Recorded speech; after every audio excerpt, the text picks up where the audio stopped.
Saudação, gente bonita, mestre Leider aqui, em Goiás, 6h30 da manhã, 22 graus. Como sempre, a previsão é de um dia muito quente. Então, só vou caminhar meus 3 quilômetros diários, levar pão pro bando e voltar, porque, né? Além disso, hoje eu quero ver se eu aprendo a usar o OBS. Vou instalar e tentar usar para melhorar a qualidade das minhas lives. Vamos ver o que vai dar. Bom, na live de ontem, falar no assunto, nós tocamos em alguns assuntos que é sempre bom retomar, né? Bom, primeiro deles, Israel está perdendo a guerra. Se você olha a imprensa, as notícias, você tende a não achar isso. Mas repara que a era dos bombardeiros indiscriminados acabou. Certo? Acabou. Não está havendo mais. Porque o curso político do plano original, que era simplesmente destruir Gaza e transformar tudo em escombro, é altíssimo. O Estado de Israel não consegue mais pagar. No começo, sim, porque fomos vítimas de uma agressão. E aí, ao invés de punir os agressores, né, usou como desculpa para destruir a população civil, forçando ela a sair de lá. O plano original era destruir, igual os americanos e britânicos fizeram com Dresden, ou os americanos fizeram com Hiroshima e Nagasaki. Destruir tudo, transformar tudo em ruína, escombro, mandar a população, os 2 milhões de refugiados presos naquele campo de concentração por Egito, passar a retroescavadeira e reiniciar. A ideia original nitidamente era essa. Certo? Nitidamente era essa. Só que deu tudo errado. Como a gente já explicou várias vezes, dessa vez os israelenses perderam o controle da narrativa. Então rapidamente eles passaram de vingadores para monstros. Foi muito rápido o processo. Porque as imagens de hospitais, aí que inventou toda aquela mentiraiada, era lá que escondia não sei o quê, tinha túneis. Então toda essa narrativa foi sendo desmontada uma por uma. Bebês pendurados, o próprio Biden participou da mentira. Eu vi os bebês, viu nada, seu velho mentiroso. Viu nada, depois eles mesmos admitiram que era fake news. Então, um a um, as fake news foram sendo desmontadas, a narrativa foi sendo desconstruída e as imagens foram sendo mostradas. A indignação no mundo cresceu como nunca antes dos 75 anos do conflito. Milhões foram às ruas. Israel perdeu completamente o apoio. Alguns países chegaram a romper relações diplomáticas com Israel, não foram poucos, certo? Então, a coisa ficou feia. Os Estados Unidos não deram conta de sustentar. Então, a política de bombardear até destruir tudo teve que ser abandonada. Não foi por bondade, foi por necessidade. Ao mesmo tempo, eles começaram a guerra falando que ia ganhar. E a população esperou essa vitória. Não dando mais para fazer como eles, os americanos, a OTAN sempre fez, que é bombardear, destruir tudo, e aí só quando tivesse tudo destruído, independente se fosse civil, se fosse mulher, se fosse criança, só quando tivesse tudo destruído, aí você desce. É a estratégia, a OTAN luta assim. A estratégia da OTAN é essa, foi assim que eles fizeram todas as guerras. Iraque.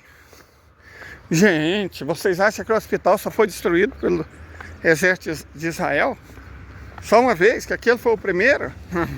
Por favor. Quantos a OTAN não destruiu? Quantos os Estados Unidos não destruíram? Veja Fallujah. Fallujah foi destruída 2 vezes pelos americanos. 2 vezes.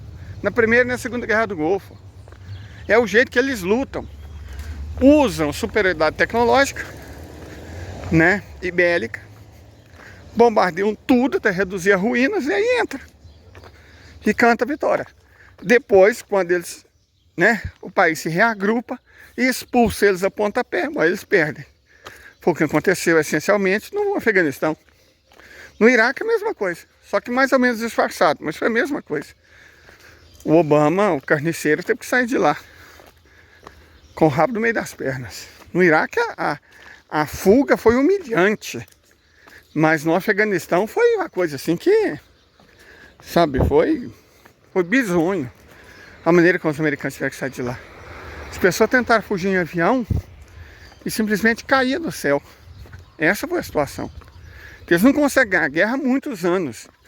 A guerra não é feita para ser ganha. Eles não fazem guerra para ganhar. Fazem guerra para gastar dinheiro para o complexo industrial militar. E, essencialmente, para outra coisa importante, né? Dentro da lógica deles, eles fazem guerra para intimidar o país. Ou aceita o dólar, aceita a ordem mundial baseada em regras, né, que é deles, ou a gente vai trazer democracia para o seu país. É isso, é um valentão, uma mistura de estilo de máfia com um valentão de colégio. É assim que os Estados Unidos operam, é assim que a OTAN opera, e é assim que o Estado de Israel opera. De 10 em 10 anos faz um massacre enorme, rouba a terra de Palestina, e espera mais 10 anos e faz de novo. Gente, Israel foi a Nakba em 48, Suez em 56, 6 dias em 67, Yom Kippur em 73, sul do Líbano em 82. Aí você teve a primeira intifada na década de 90, a segunda intifada nos anos 2000 e as operações chumbo derretido na década de 10. Essa contra Gaza é a quinta do estilo chumbo derretido. Nem a primeira, é a quinta. É como eles fazem. Só que dessa vez deu tudo errado. Deu tudo errado por uma série de questões. Primeiro que do ponto de vista midiático, foi um fiasco, né? Foi um fiasco.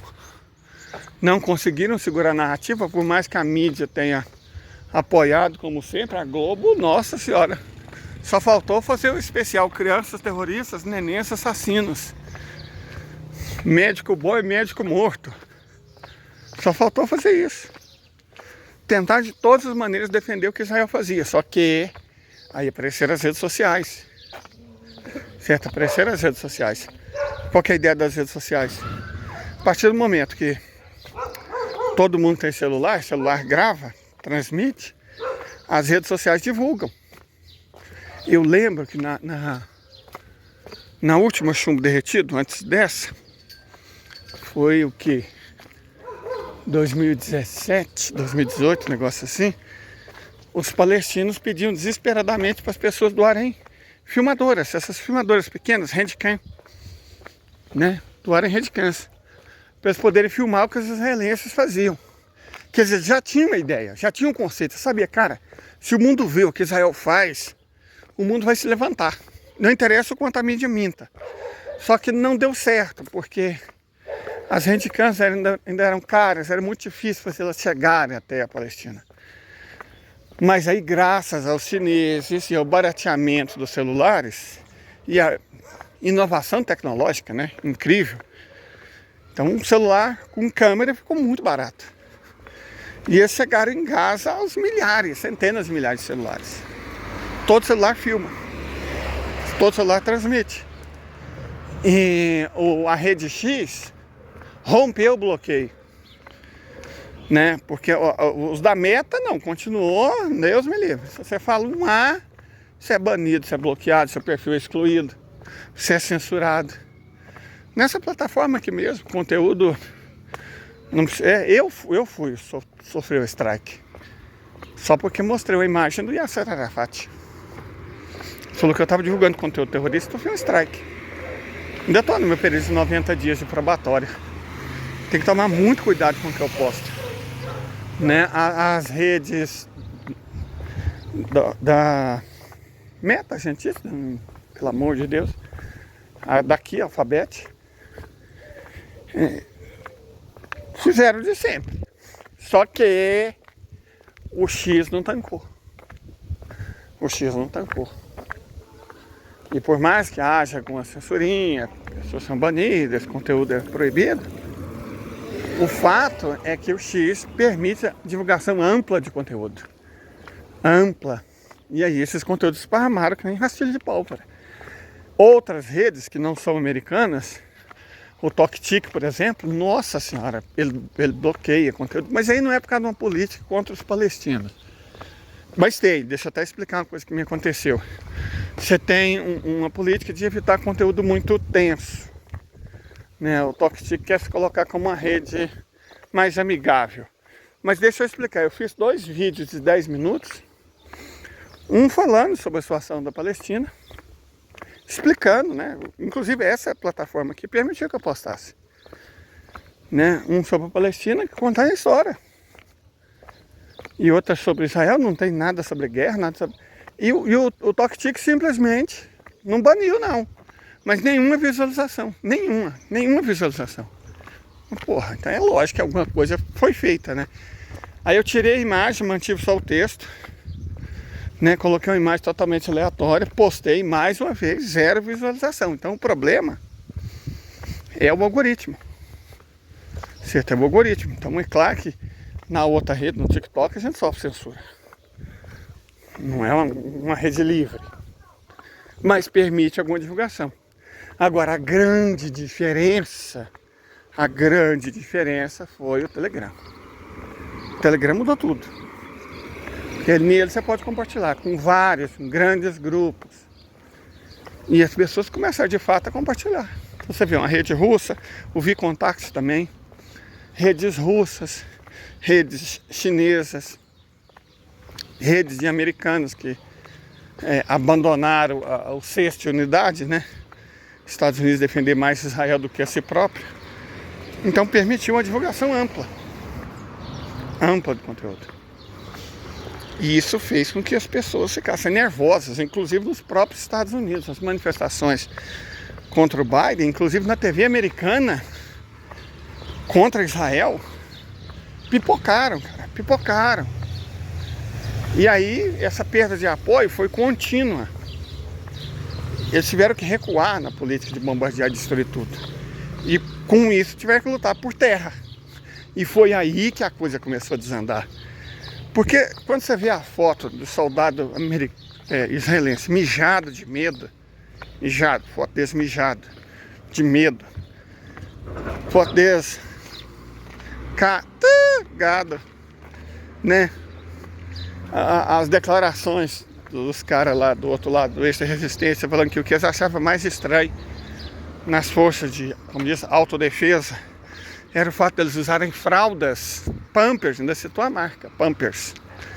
Então, nitidamente, é medo. Você vê, recentemente, 3 reféns deles foram mortos por engano. Não é por engano, cara, eles estão com tanto medo que eles atiram em qualquer coisa que respira. Não foi engano. E também não foi deliberado. Porque aquele acidente que iniciou o conflito, né, o tal massacre Teve uma rave lá, né? Falta de noção de se fosse uma rave do lado do campo de refugiado. O jovem é mesmo um imbecil, cara, é difícil. Eu fico constrangido. Eu já estive em Auschwitz.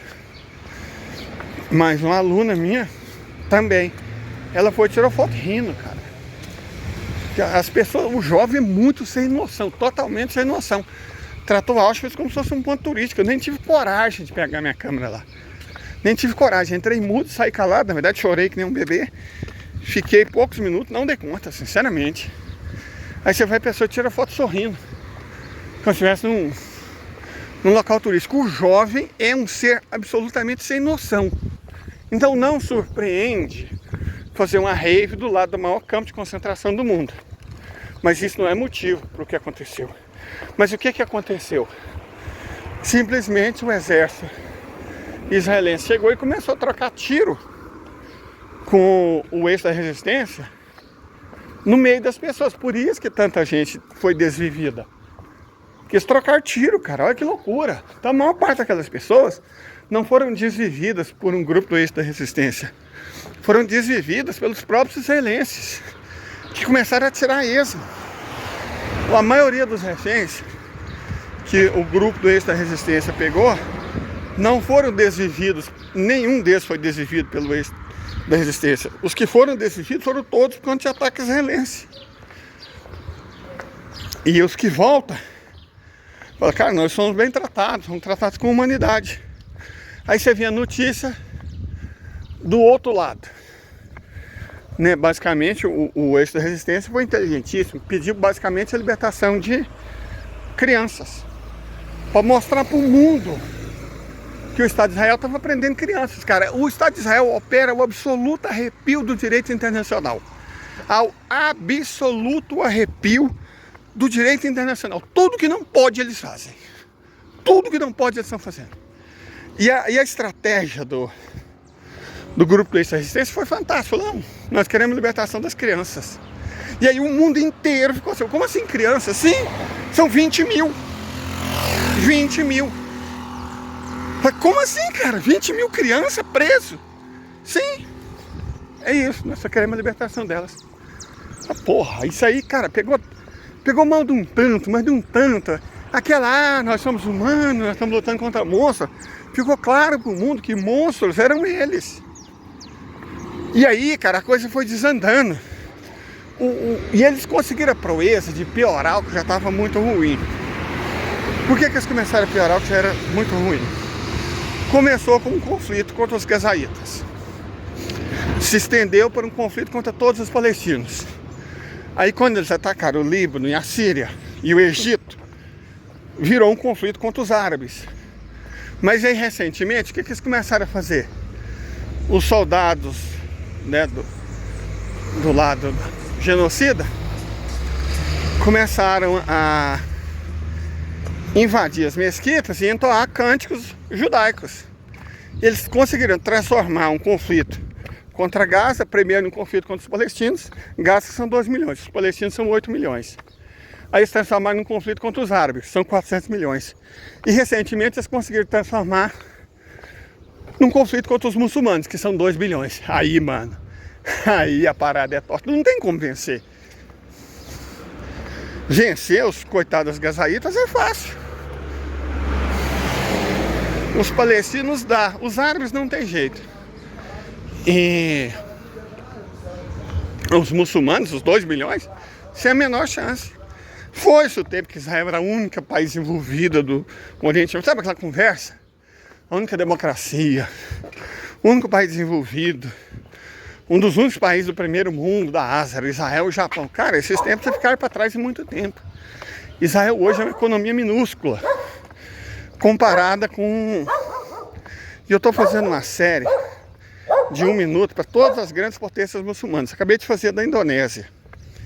Vai ficar faltando um país com mais de $1 trilhão de PIB. Vai ficar faltando Paquistão, Bangladesh e Malásia.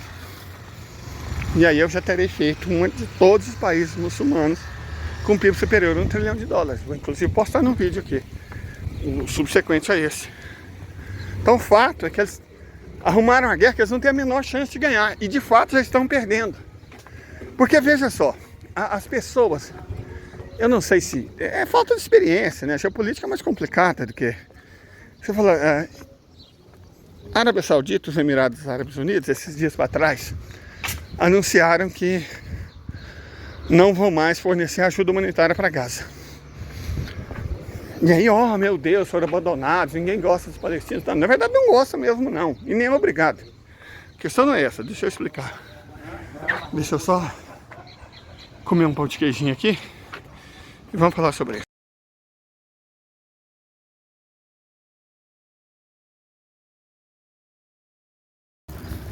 Comemos nosso pão de queijinho. E agora, pode ver. O fato é que uma vez em terra, tem que enfrentar homem, o IDF começou a se lascar. Esses dias aí para trás, o próprio IDF, através do Jerusalém Post, admitiu que eles perderam 10 oficiais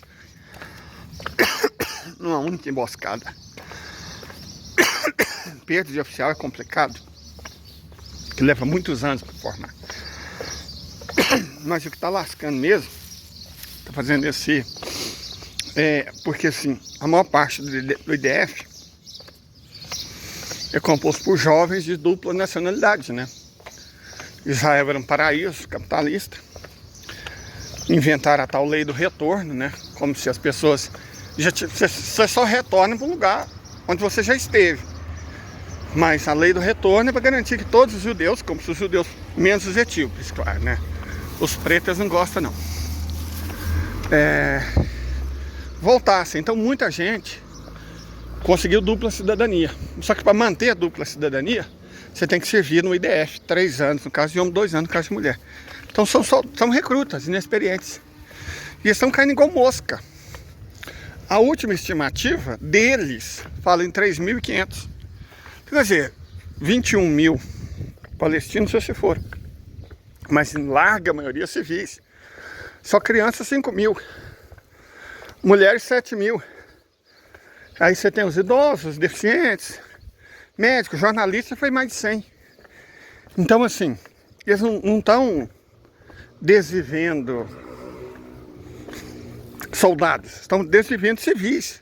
Você não ganha, ninguém ganha guerra desvivendo civis. Quantos militares, vamos colocar assim, do lado do eixo da resistência foram? Fala-se o número entre 300 e 500. Cara, você passar o fogo em 21 mil civil para eliminar 300 militar, não tem como você ganhar. Eles já perderam uma estimativa deles, muito conservadora, 3.500 soldados. Então eles estão perdendo 10 soldados para cada um do eixo da resistência que vai. Essa é a estatística que importa. Os civis são uma perda irreparável, terrível. Mas lá no início eu falei, gente, se preparem para o número de óbitos perto dos 200 mil. Agora que a gente atingiu 10% disso. Mas reparem, largamente civis. Militar, que é o que conta na batalha, foram só 300. Certo? E eles perderam 3.500. Então, na verdade, é 12 por 1. Eles estão perdendo 12 soldados para cada um que eles abatem. Então, eles estão perdendo a guerra. Você pensa, 3.500, um país, são 7 milhões de judeus. Então, eles perderam meio milésimo. Pode parecer pouco. Mas se você aplica a mesma lógica no Brasil, seria como se o Brasil tivesse perdas de 105 mil vidas humanas. Não dá para você disfarçar uma perda humana tão grande, porque na verdade ela já chega próximo de ser devastadora. Se está 1 em cada 2.000 cidadãos israelenses servindo o exército de ocupação já foram desvividos, a chance de ninguém conhecer nenhum deles é quase nula. Mesmo considerando que eles estão priorizando jovens migrantes. Parece que até um sobrinho de alguém famoso foi capturado. Um sobrinho de alguém famoso que foi lá para Israel, brincar de ser cidadão israelense, foi capturado. E aí, cara, todo mundo conhece alguém ferido, todo mundo conhece alguém que foi capturado, todo mundo conhece alguém que foi desvivido. Então, eles estão tentando, a narrativa é que eles estão ganhando, mas na verdade eles já estão perdendo, o IDF já está perdendo. Certo? A verdade é que eles já estão sendo derrotados. Eles estão perdendo. E aí vem o desespero. É o desespero que explica eles atirar a esmo para qualquer lugar. Eles desviver os próprios soldados, os próprios reféns. Por quê? Porque eles não têm mais critério, cara. Você fica ensandecido de medo, de pavor. E se respirou, você atira. Atira primeiro e pergunta depois. Qual que é o resultado? É o óbvio. Você vai, o tal fogo amigo, você vai eliminar a própria gente. E quanto mais isso acontece, mais aumenta o número das marchas deles. E pior fica a situação, porque vai ficando difícil vender a narrativa que eles estão ganhando. Não estão. Os próprios jornais da entidade já admitem isso. Haaretz, Jerusalém Post, já admitem, certo? Que eles estão perdendo, cara. A coisa está saindo do controle, está degringolando. E aí o que acontece? Já começa a migração. Não sei quantos milhares, mas provavelmente dezenas de milhares, em breve centenas de milhares de israelenses, sabe esses israelenses com dupla nacionalidade que estão usando como bucha de carro, cara, eles vão vazar. Vão vazar. para ficar num país de primeiro mundo, ricão, cara, tudo bem. Mas no país que está para ser derrotado, cercado de inimigos, ansiosos por vingança, as pessoas vão começar a vazar, cara. Quanto mais vaza, quanto mais sai, mais difícil fica vencer. Porque você está perdendo exatamente os soldados. Seja desvividos, seja porque estão fugindo para não ser soldado. Entende? Então a situação deles, assim, vai ser uma luta de anos. Não vai ser uma luta de anos, vai ser uma luta de meses. Até a derrota final, vai ser meses, meses. Eu não sei de onde será que vai ser uma luta de anos. Vai ser uma luta de meses. Vai ser muito mais breve do que a Ucrânia. E por quê? Porque a Ucrânia tinha 600 mil quilômetros quadrados, era o maior país da Europa, 54 milhões de habitantes, um grande exportador mundial de alimentos, vasta produção industrial, as maiores reservas mundiais de manganês, todo tipo de metal, de minério. O que Israel tem? Areia, nem água tem. Então não rola não. E até o turismo, que é o que levava muita gente ali, muito crente que acha que, enfim, não tem mais turismo, não tem mais comércio. O Iêmen bloqueou os portos. Cara, já era, já deu. Não esperem anos. Aliás, eu ficaria com o conselho que o Blinken deu para eles. Vocês não têm meses, vocês têm semanas. É isso. Uma das guerras já está sendo liquidada. Eu vou entregar café da manhã pro meu bando, postar isso aqui, voltar para casa e a gente continua falando das outras duas coisas. Tenha um bom dia.